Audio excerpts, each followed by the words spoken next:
هو ليه ربنا سبحانه وتعالى بيحب الظالم مع ان كل اياته اللي قالها لنا في القرآن بتنهى عن الظلم وفيها كره للظالمين؟ والله لا يحب الظالمين وما ربك بظلام للعبيد. ليه ربنا سايب شوية الكلاب اللي ما يتسموش بيعذبوا وبيجوعوا وبيموتوا اخواتنا وما بيعملهمش حاجة؟ انا مش بتجرأ على ربنا سبحانه وتعالى والعياذ بالله بالكلام اللي انا قلته ده خالص، بس انا الكلام ده اتقال لي بالحرف امبارح بالليل، وهتتصدموا اكتر لما تعرفوا مين اللي قال لي الكلام ده. الحلقة دي من اجرأ الحلقات اللي ممكن تشوفها على يوتيوب، وعشان كده ده تحذير. لو انت عمرك من 9 ل 10 سنين فيما فوق فانا مش هقول لك ما تشوفش الحلقة دي، بس اتأكد انك هتسمعها لحد اخر ثانية فيها، لان فيها كلام انت هتسمعه لأول مرة في حياتك. مسا ابو الاصدقاء، دي مش حلقه وده مش برنامج، بس دي مجرد حاجه جت في دماغي. امبارح انا حصل معايا واحد من اعجب المواقف اللي حصلت لي في حياتي. كنت بقلب كده على التليفون في انستجرام، فبفتح الازر لقيت ان في شاب صغير عنده حوالي 9 سنين بعت لي رساله، والولد ده في اول الرساله سالني سؤال خلاني اتصدم، والسؤال بتاعه كان هو ليه ربنا بيحب الظالم؟ وبدا بقى يكمل لي كلامه ان ليه ربنا ما بيغضبش على الناس اللي هم اللي ما يتسموش دول باللي بيعملوه في اخواتنا؟ ليه ربنا ما بيصورش غضبه عليهم وبيقضي عليهم؟ حرفيا هم مسلمين وبيعذبوهم وبيجوعوهم وبيموتوهم. ليه ربنا ما قضاش لحد دلوقتي على شويه الكلاب دول وخلى المحنه اللي اخواتنا فيهم دلوقتي داخلين على سنتين تخلص؟ الحقيقه على قد ما انا استغربت ان السؤال ده جالي من شاب صغير، الا ان في الحقيقه اتبسطت جدا بالسؤال ده. طبعا انا عارف ان انتوا ممكن دلوقتي تستغربوا، يا شاب انت عبيط ولا ايه؟ سؤال ايه اللي بسطك؟ الولد الصغير بيقول لك ان ربنا بيحب الظالم، هو اللي بيقوله ده صح؟ الحقيقه ان اللي بسطني بالسؤال مش المعنى اللي في دماغك خالص، ده سؤال طالع من شاب عمره 11 سنه، فممكن يكون مش عارف يصيغه بالطريقه الصح. بس انا اللي بسطني ان الولد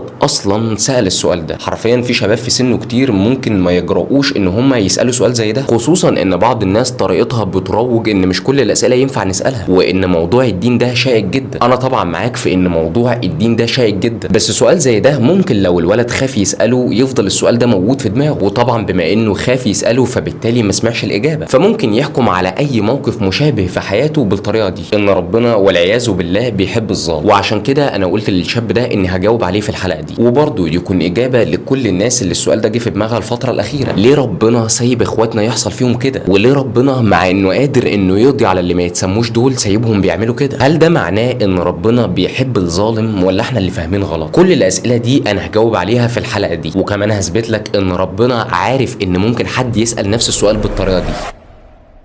ربنا سبحانه وتعالى لما جه وصف نفسه من ضمن الصفات الكبيرة والعظيمة اللي وصف نفسه بيها هي صفة العدل، وبرهن عليها بآيات كتير جدا من القرآن، زي والله لا يحب الظالمين وما ربك بظلام للعبيد. كل دي آيات بتثبت ان قد ايه ربنا بيكره الظلم وبيكره الظالمين، ومش بس كده ده كمان بيتوعد لهم. طب ازاي بقى وربنا سايب نتنياهو وامثاله بيعملوا كده في اخواتنا؟ طبعا احنا كلنا فاكرين واتحكى لنا قصة فرعون، ولو ما تعرفهاش فخلينا اديلك اختصار سريع. فرعون ده كان واحد من اكتر الناس الظلمه والجبابره اللي موجوده في الارض، ولو هنقارن نتنياهو بفرعون فنتنياهو ده بيبي جدا قصاد اللي كان بيعمله فرعون. نتنياهو ده موت ناس كتير، بس فرعون ده قلبه كان كالحجر، كان قلبه قاسي جدا لدرجه ان البلد اللي كان بيحكمها كان اي ولد بيتولد فيها كان بيتذبح، وده خوفا من ان حد ياخد الحكم مكانه، وكان بيسيب البنات عايشه. تخيل ان رضيع بيحصل فيه كده. وكلنا طبعا عارفين القصه الشهيره بتاعته اللي حصلت بينه وبين سيدنا موسى، لما سيدنا موسى امه ولدته وخافت عليه ان فرعون وجنوده يجي يموتوه فرمته في اليم، فمين اللي خده؟ مرات فرعون. ومرات فرعون خدته وكبرته، وسيدنا موسى كبر جوه بيت فرعون. وبعد كده ربنا اوحى اليه وبدا يحس الناس ان هم يعبدوا ربنا سبحانه وتعالى. وطبعا فرعون ما كانش بيعجبه الكلام ده. ليه؟ لان فرعون كان عاوز الناس تعبده هو، ووصل بيه الكفر الى انه قال لهامان ابني لي صرحا لعلي اطلع الى اله موسى. قال لهامان وده كان واحد من اكبر جنوده ابني لي مبنى كبير عشان اطلع اقف فوقيه واشوف ربنا اللي موسى بيقول عليه ده. انتوا متخيلين التحدي والجبروت بتاعه واللي دخل بيه مع ربنا؟ وطبعا كلنا عرفنا ان فرعون ده كانت نهايته الغرق. طيب يا شاب انا معاك جدا في اللي انت بتقوله ده، فرعون ده واحد ظالم وكان ربنا مديله فلوس واموال وسلطه، بس في الاخر ربنا قضى عليه. اديك قلت اغرقناه في اليم. التاني اللي تبع اللي ما يتسموش واللي موت بالالاف ما بيحصلوش حاجه، ده بالعكس ده ربنا مديله الصحه انه يعمل اكتر من كده في اخواتنا، يموت اكبر عدد منهم ويفضل مجوعهم ومعذبهم. طيب خلينا اسالك سؤال، ليه ربنا لما فرعون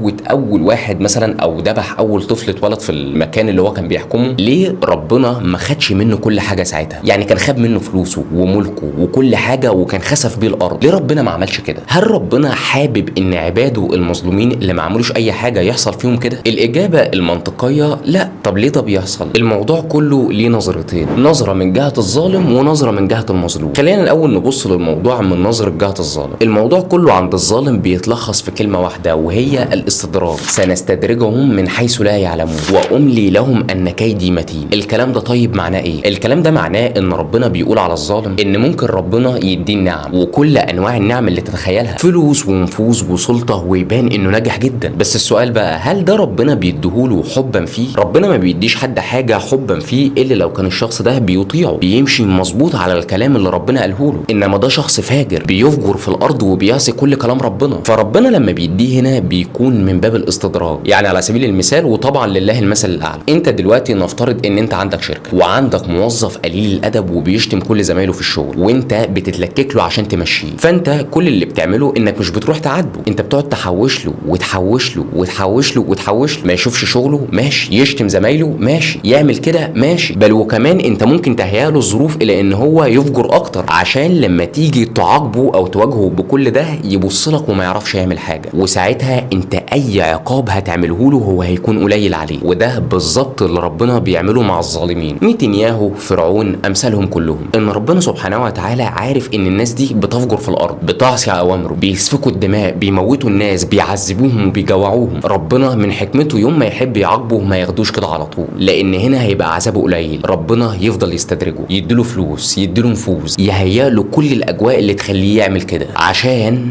يخضه مره واحده ويمسخ بيه الارض. ده لو كان ليه حكمه وقرر انه يعذبه في الدنيا. وده مثلا بالظبط اللي حصل مع فرعون، ان ربنا سابه ويعمل كل اللي هو عايزه وبعد كده خلاه يغرق هو وجنوده كلهم في اليم. ولو ما تعرفش، فالغرق واحده من اصعب الموتات اللي ممكن الانسان يموتها. وهل هنا فرعون عذابه خلص؟ فرعون لسه حسابه كله في الاخره. فرعون اللي شافه في الدنيا من عذاب ما يجيش حاجه بسيطه جدا من اللي هيشوفه في الاخره. طب ما بالك بقى جماعه زي اللي ما يتسموش دول، ربنا مستدرجهم اخر استدراج، خد فلوس ونفوذ واعمل وسوي وموت الناس، موت المسلمين اللي ما عملوش اي حاجه، وفي الاخر نهايتكم هتبقى زي نهايه فرعون وجنوده. فاخذناه وجنوده فنبذناهم في اليم فانظر كيف كان عاقبه الظالمين. عاقبه الظالمين معنى كده ان كل ظالم ليه عاقبه، وممكن العاقبه دي يكون ليها جزء بسيط في الدنيا والباقي كله في الاخره زي اللي حصل مع فرعون، وممكن يبقى حسابه كله في الاخره. ربنا بيخليه يفجر اكتر، بل وكمان ممكن ربنا ما يدلوش اي مرض ويمد في عمره عشان يفجر هو والناس اللي معاه اكتر واكتر، ومره واحده ربنا ياخد روحه، وهنا حسابه كله بيكون في الاخره. فالموضوع مبني مع الجماعه الظالمين على فكره الاستدراج. ممكن واحد ظالم ربنا يعاقبه على طول، وممكن ربنا يفضل يستدرجه عشان يتقل حسابه، وسواء حصل كده او حصل كده ربنا الوحيد اللي ليه حكمه في ده. النظره الثانيه للموضوع وهي فكره الشخص المظلوم. كلنا كمسلمين عارفين ان المسلم مبتلى، ايا كان حجم الابتلاء ده. ممكن ابتلاءك يبقى عظيم جدا، وممكن ابتلاءك يكون في حاجه صغيره، وطبعا ربنا بيبتلي المسلم على قد مقدرته، وكل ما كان الابتلاء ده كان كبير كل ما كان جزاؤه بيكون كبير. فربنا لما بيبتلي حد وبيسيبه فتره كبيره في الابتلاء ده، ومش بيسيبه بمعنى انه بيرفع ايده عنه، لا، هو بيفضل سايبه في الابتلاء ده فتره كبيره، فده والعياذ بالله مش اهمال من ربنا، بل ده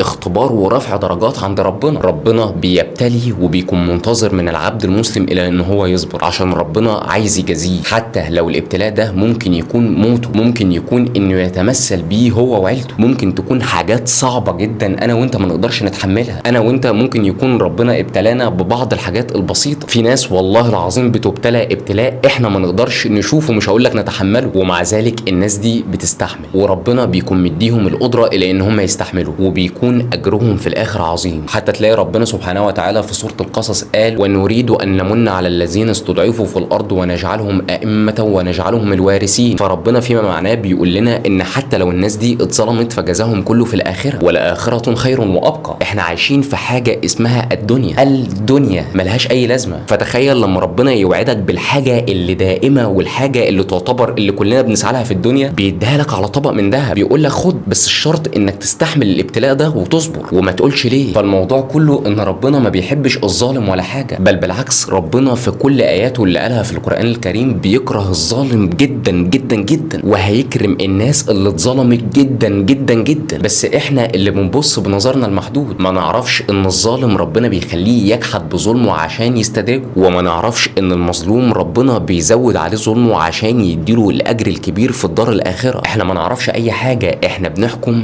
بعيننا المجرده. احنا بجد والله العظيم ما نعرفش اي حاجه. وحتى ربنا عارف ان احنا ممكن في يوم من الايام نسال سؤال زي اللي اتسال في الحلقه ده، فتلاقي ربنا قال ولا تحسبن الله غافلا عما يعمل الظالمون انما يؤخرهم ليوم تشخص فيه الابصار. فربنا عمره ما حب الظالم، بل بالعكس بيكرهه جدا. بس زي ما قلنا الظالم بيستدرج والمظلوم اجره بيعلى. وانا في الحقيقه اتبسطت جدا ان شاب عمره في السن ده سال سؤال زي ده عشان اقول له ان ربنا عاوزنا نسال، وهنلاقي كل الاجابات ربنا مديها لنا. فاهم حاجه ندعي لاخواتنا في المحنه اللي هم فيها، وندعي على القوم الظالمين بالهلاك في الدنيا والاخره. وكالعاده ما تنساش تعمل شير.